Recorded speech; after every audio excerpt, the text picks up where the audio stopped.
Well, I think in the UK, and there are parallels with other markets in terms of the development, but maybe we're a little bit ahead of markets like Australia in the development of digital radio.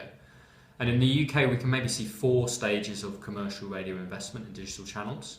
I think in the first stage, we saw new brands that maybe listeners didn't understand, like the Arrow or Core or the Lounge, and often programming done relatively cheaply because the penetration was low. That was then followed with a really good development of that phase where those digital stations moved to being under recognisable brands. So you had stations like Absolute 80s, which was very successful, extended an existing analogue brand into a distinct format, but actually without requiring significant additional investment in bespoke presenters and so on.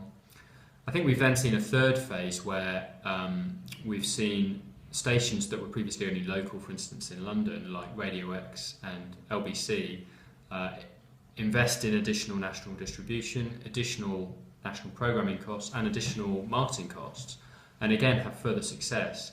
What we're now hoping to hold at Wireless Group is a fourth phase where actually for the first time we see real major investment in talent and programming in sports rights for stations which only exist on a digital platform. So they don't even have FM distribution in London or an existing city, they're purely digital stations. It's something we've maybe seen the BBC do, but for commercial radio it's new. And it's because we think that penetration is now at a point where those stations can be viable. We think advertisers and sponsors will buy into what we're doing and the content-rich environment that we're creating. I think it's also a reflection of where we are as a group. You know, we want to be a strong third force in UK commercial radio, and just launching one station or doing it with minimal programming investment wouldn't help us to grow our business.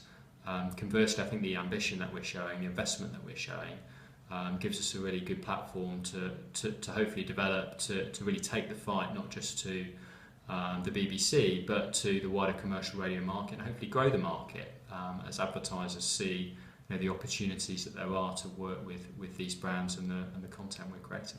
And you're launching in the next few months? We're launching 3 stations within the next 3 weeks, 1 a week. I think after the 3rd week I'll be glad there isn't a 4th the following week, because that will have been a very busy 3 weeks. But it's hugely exciting, and it's something we've not seen in UK radio for some time, this number of stations all launching at once. And hopefully it will get people talking about radio and the fact they need to buy digital radio, they need to retune their digital radio, because otherwise they'll miss out.